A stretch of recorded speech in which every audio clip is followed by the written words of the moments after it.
Bab 377. Si jubah hitam yang misterius. Setelah mendengar ucapannya, raut wajah Raja Pan yang tadinya tenang jadi sedikit berubah. Dia memicingkan matanya dan berkata, ternyata di kota G ada jenius seperti ini. Adik seperguruanku adalah superior master, jarang ada lawan di level yang sama. Apakah pemuda ini adalah seorang grand superior master? Raut wajah Louis Su langsung menjadi semakin serius. Lalu dia berkata dengan serius, inilah yang paling aku khawatirkan. Pemuda ini hanya superior master level 1. Mendengar hal ini, tempat duduk Raja Pan tiba-tiba retak.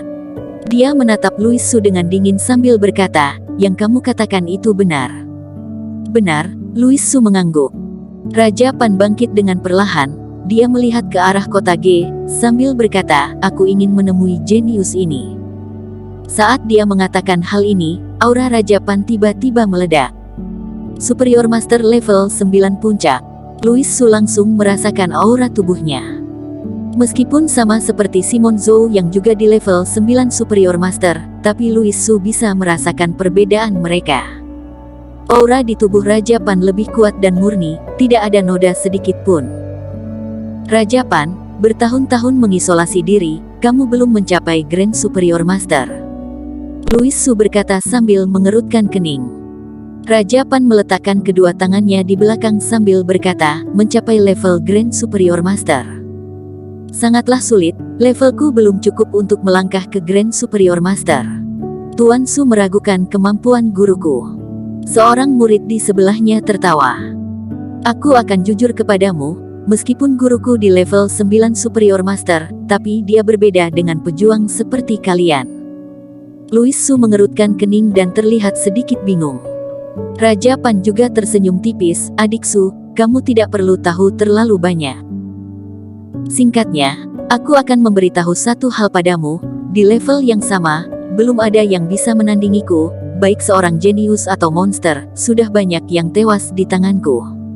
Seperti yang dikatakan Raja Pan, memang ada perbedaan antara dia dan pejuang biasa. Karena dia juga seorang pertapa abadi, dan sekarang dia sudah memiliki pil emas berlevel puncak.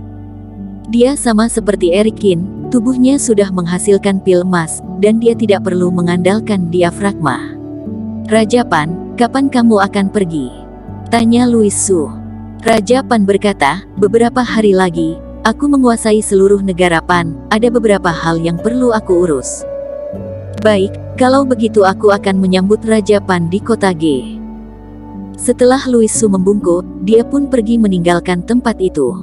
Hari ini bangunan kedua Deep Cloud Villa datang seorang tamu tak diundang. Orang ini mengenakan jubah hitam, sekujur tubuhnya terbungkus jubah hitam dan dia terlihat sangat misterius. Siapapun yang mendekatinya akan tertarik dengan kekuatan aneh. Dan pria ini, juga diam-diam, memasuki Deep Cloud Villa. Di kamar pasien Jeksu, Sheila Xiao duduk di samping dengan raut wajah murung. Ibu, aku akan membunuh Eric Qin, aku akan membunuhnya. Saat ini, Jeksu sudah siuman. Begitu dia siuman, wajah Eric Qin langsung muncul di benaknya. Sheila Xiao bergegas bangkit dan menenangkannya, Jack, jangan khawatir, ibu pasti akan membalas dendam untukmu, kamu jalani perawatan dengan baik. Jeksu berkata dengan tidak rela, ibu, apakah selamanya aku tidak akan pernah bisa berdiri lagi?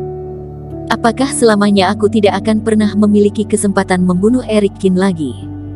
Begitu mendengar hal ini, wajah Sheila Xiao langsung penuh dengan air mata. Meskipun dia tidak menjawab perkataan Jeksu, tapi maksudnya sudah sangat jelas. Aku tidak terima, aku tidak rela. Jeksu berteriak dengan keras, Eric Qin hanyalah serangga yang hidup di bawah kakiku, atas dasar apa dia memprovokasi keluarga Su? Atas dasar apa dia menang dariku? Aku ingin membunuhnya, aku ingin membunuhnya. Gerakan menggila Jeksu menyebabkan ranjang bergetar dengan hebat. Ibu, suruh guruku Simon Zhou membunuhnya. Aku ingin melihat kepalanya, kata Jeksu dengan kejam. Sheila Xiao membuka mulutnya, lalu berkata dengan terisak-isak, gurumu sudah mati. Apa? Jeksu sangat kaget, siapa yang membunuhnya? Alexander Ye, Eric Qin. Meskipun Sheila Xiao tidak mau mempercayainya, tapi ini kenyataannya. Mendengar ucapannya, Jacksu langsung putus asa. Bahkan Simon Zhou tewas di tangan Eric Qin, Jacksu yang selama ini selalu menganggap dirinya hebat mana mungkin bisa menerima hal ini. Di matanya, setiap orang memiliki pengelompokan yang jelas, dan orang biasa yang tidak memiliki latar belakang seperti Eric Qin, selamanya akan berada di bawah. Tapi orang yang selamanya akan berada di bawah ini malah membuatnya terbaring diam di atas tempat tidur dan menghancurkan pengelompokan yang selama ini dia yakini. Aku pasti akan membunuhnya. Jacksu mengepalkan tangannya erat-erat sambil berkata dengan menderita. Kamu benar-benar ingin membunuh Eric Qin.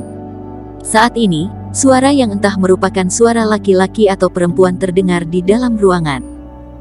Jelas sekali suaranya sudah diubah, entah cara rahasia apa yang dia gunakan untuk merubah suaranya. Dan penampilannya menunjukkan dia tidak ingin identitasnya diketahui. Sheila Xiao bergegas berdiri dan menatap si jubah hitam di depannya, sambil berkata dengan dingin, "Siapa kamu?" Si jubah hitam tertawa, "Nyonya, tidak perlu panik, aku datang untuk membantu kalian." "Membantu kami?" Sheila Xiao menyipitkan matanya. Sejak kapan keluarga Su membutuhkan bantuan orang lain? Selain itu, bagaimana kamu bisa masuk? Si jubah hitam tertawa dengan aneh, "Nyonya, kalau aku bilang aku bisa membuat anak Anda berdiri lagi dan membunuh Eric Qin dengan tangannya sendiri, apakah kamu akan setuju?" Sheila Xiao belum sempat berbicara, Jacksu yang berada di tempat tidur berteriak, "Aku bersedia. Asalkan kamu bisa membuatku membunuh Eric Qin dengan tanganku sendiri, apapun syaratnya aku bersedia." Si jubah hitam mengangguk dengan puas, dan berkata, "Nyonya tidak akan menentang Tuan Muda Su kan?" Mata Sheila Xiao bergerak tidak menentu, dia terlihat tidak bisa mengambil keputusan. "Ibu, kalau aku tidak bisa membunuh Eric Qin dengan tanganku, apa gunanya aku hidup di dunia ini?" Jacksu berkata dengan marah. Melihat hal ini, Sheila Xiao melihat si jubah hitam sambil berkata, "Sebaiknya kamu jangan mempermainkan aku, kalau tidak, keluarga Su akan membuatmu membayar harga yang mahal." Si jubah hitam tersenyum dengan aneh, "Kamu tenang saja, aku pasti akan mengembalikan Jacksu yang normal kepadamu." Di kota Ha, Fendi Xiao dari keluarga Xiao memimpin murid-muridnya meminta maaf kepada Eric Qin. Mereka semua berlutut di lantai, wajah mereka penuh dengan ketakutan. "Kami tidak tahu kedatangan Tuan Qin, tolong maafkan kami," kata Fendi Xiao sambil menunduk. Eric Qin bangkit sambil berkata dengan perlahan, "Mulai hari ini, keluarga Ni akan menjadi milik Sekte Qin. Mengenai hal lain, aku tidak ingin bicara terlalu banyak. Ada beberapa hal kalau dikatakan terlalu banyak, malah akan terkesan bertele-tele, dan ucapan yang tidak jelas, akan menambah penolakan." Fendi Xiao dan Yudianto adalah orang pintar, Eric Qin percaya mereka akan menjaga hubungan dengan baik. Tentu saja, bagi Eric Qin semua ini bukanlah hal yang paling penting, kalau ingin menaklukkan keluarga Su harus mengandalkan Haris. Bersambung. Terima kasih telah menonton video ini sampai akhir. Jangan lupa subscribe dan nantikan kisah episode selanjutnya hanya di Novel Story. Salam.